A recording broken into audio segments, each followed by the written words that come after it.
بسم اللہ الرحمن الرحیم۔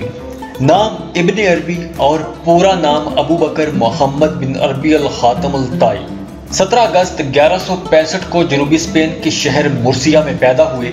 ابن عربی صرف صوفی یا فلسفی نہیں تھے، کیونکہ ابن عربی کی سوشل ایشوز اور اسلامک ایجوکیشن جیسے قرآن کی تفسیر، حدیث کا علم، اصول فقہ، الہیات، فلسفہ، صوفیزم، صرف نحو، آٹوبایوگرافی، سائیکالوجی، صوفیانہ شاعری اور میٹا فزکس جیسے ٹاپکس پر ڈیٹیلڈ ریسرچ موجود ہے۔ ابن عربی جہاں بے شمار لوگوں کے روحانی پیشوا تھے، وہیں سلطنت عثمانیہ کے بانی عثمان اول کے والد ارطغرل کے اسپرچول گائیڈ بھی تھے۔ کہا جاتا ہے کہ ابن عربی نے 846 کتابیں لکھی، لیکن ان میں سے صرف 550 کتابوں تک ہمیں ایکسیس ہے، اور ان 500 کتابوں میں سے صرف 400 کتب اور رسائل کو ٹھیک سمجھا جاتا ہے۔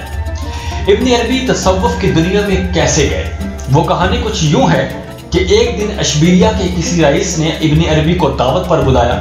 وہاں ابن عربی نے شراب کا جام ہاتھ میں پکڑا تو غیب سے آواز آئی، اے محمد، کیا تم کو اس لیے پیدا کیا گیا تھا کہ تم شراب کی محفلوں میں جاؤ؟ اس غیر معمولی واقعے نے ابن عربی کی سوچ کے سارے زاویے بدل دیے۔ اس کے بعد ابن عربی ذکر الہی میں مشغول ہو گئے۔ ابن عربی نے اپنے شیخ کی نگرانی میں 9 ماہ کا چلہ بھی کاٹا۔ ابن عربی کے والد ریاست کے وزیر تھے اور ان کا شمار ملک کے باوقار طبقے میں ہوتا تھا۔ ابن عربی بھی شروع میں سیکریٹری کے عہدے پر فائز رہے، جو سلطنت کا اہم ترین عہدہ ہوتا تھا، لیکن روحانی تجربات کے بعد ابن عربی ملازمت چھوڑ کر ریسرچ کے راستے پر چل نکلے۔ آپ کے مرشد شیخ یوسف بن یخلف القومی نے آپ کو گائیڈ کیا، لیکن روایات سے ملتا ہے کہ ابن عربی نے تصوف کی اصل معراج اور علم براہ راست حضرت خضر علیہ السلام سے حاصل کیا تھا۔ ابن عربی نے حصول علم کے لیے دور دراز کے سفر بھی کیے، بے شمار علاقوں میں درس و تدریس بھی کرتے رہے۔ شمالی افریقہ ابن عربی کا پسندیدہ مقام تھا، کیونکہ یہاں آپ کی ایسے صوفیاء سے ملاقاتیں ہوئیں جو آپ کی روحانی ترقی میں بہت اہم مقام رکھتے تھے۔ اس سیر و سیاحت کے دوران آپ کا رابطہ اندلس سے بھی بحال رہا، کیونکہ آپ کے والدین، 2 غیر شادی شدہ بہنیں اور قریبی عزیز و اقارب وہاں پر رہائش پذیر تھے۔ آپ کی بیگم مریم بن محمد بن عبدون بذات خود متقی اور پارسا خاتون تھی۔ انہوں نے روحانیت کی کئی منازل ابن عربی کے ساتھ طے کی اور وہ بھی اندلس میں ہی رہتی تھی۔ ابن عربی اپنے والدین کی وفات اور بہنوں کو بیاہنے کے بعد سفر پر روانہ ہو گئے، اور یہ سفر ابن عربی کی زندگی کا بہترین دور ثابت ہوا۔ ابن عربی مکہ پہنچے اور یہیں اپنی مشہور ترین کتاب فتوحات مکیہ لکھنا شروع کی۔ ابن عربی نے 1206 میں موصل کے سفر میں عبداللہ بن جامی کے ذریعے حضرت خضر علیہ السلام سے تیسری ملاقات کی، جس کے باعث آپ روحانی اعتبار سے خود کفیل ہو گئے۔ یہاں سے فارغ ہونے کے بعد ابن عربی مصر کے شہر قاہرہ گئے۔ تاریخ گواہ ہے کہ حق پر چلنے والوں کے مخالفین بھی بہت ہوتے ہیں۔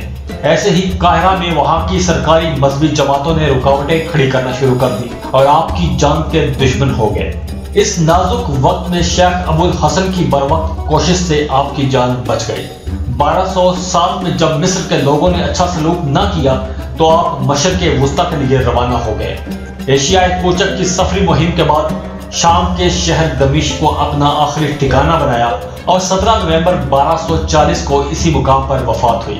آپ کو دمشق کی کاسیون کی پہاڑی کے درمیان سالیہ کے مقام پر دفن کیا گیا، جو آپ کی تدفین سے پہلے بھی بڑا متبرک مقام تھا، اور ابن عربی کی جب وہاں تدفین ہوئی تو یہ جگہ پہلے سے بھی زیادہ عظیم زیارت گاہ بن گئی۔ 16ویں صدی میں سلطان سلیم دوئم نے ان کی قبر پر مقبرہ تعمیر کروا دیا، جو ابھی تک سلامت ہے اور دنیا بھر کے صوفیاء کے لیے خاص مرکز کی حیثیت اختیار کر چکا ہے۔ ابن عربی کی وفات کے تقریباً 50 سال بعد ان کی بکس مشرقی ممالک میں پڑھی جانے لگی۔ جرمنی میں 13ویں صدی عیسوی میں ابن عربی پر سنجیدہ کام شروع ہو گیا تھا، لیکن یورپ اور باقی مغربی علاقوں کو یہ علمی خزانہ بہت بعد میں نظر آنا شروع ہوا۔ چین کے مسلمانوں نے ابن عربی کی علمی میراث کا بھرپور فائدہ اٹھاتے ہوئے ایک سکول بھی تعمیر کر رکھا ہے، جس کا نام دی ہینڈ کتاب ہے۔ یہ ادارہ ابن عربی کی ریسرچ کو فروغ دے رہا ہے۔ ابن عربی کے نزدیک کامل ہستی حضرت محمد مصطفیٰ صلی اللہ علیہ وآلہ وسلم کی ہے، کیونکہ آپ کی ذات مبارک میں خدا اور کائنات کے تمام ظاہری اور